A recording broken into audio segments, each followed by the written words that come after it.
माँ दुर्गा की नवशक्ति का दूसरा स्वरूप ब्रह्मचारिणी का है। यहाँ ब्रह्म का अर्थ तपस्या से है। माँ दुर्गा का ये स्वरूप भक्तों और सिद्धों को अनंत फल देने वाला है।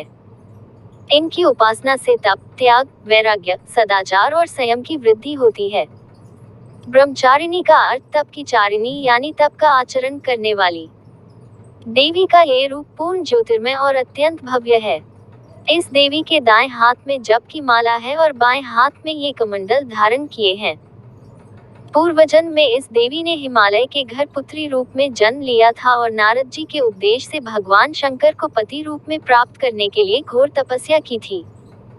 इस कठिन तपस्या के कारण इन्हें तपश्चारिणी अर्थात ब्रह्मचारिणी नाम से अभिहित किया गया।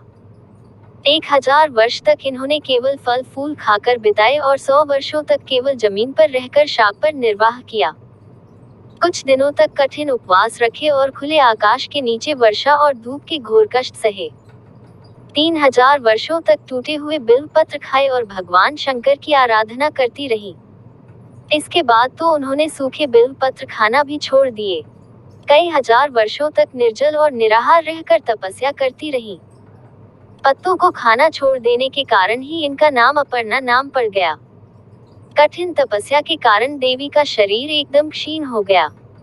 देवता, ऋषि, सिद्धगण, मुनि सभी ने ब्रह्मचारिणी की तपस्या को अभूतपूर्व पुण्य कृत्य बताया, सराहना की और कहा, हे देवी, आज तक किसी ने इस तरह की कठोर तपस्या नहीं की। ये तुम्ही से ही संभव थी। तुम्हारी मनोकामना परिपूर्ण होगी और भगवान चंद्रमौली शिवजी तुम्हें पति रूप में प्राप्त होंगे।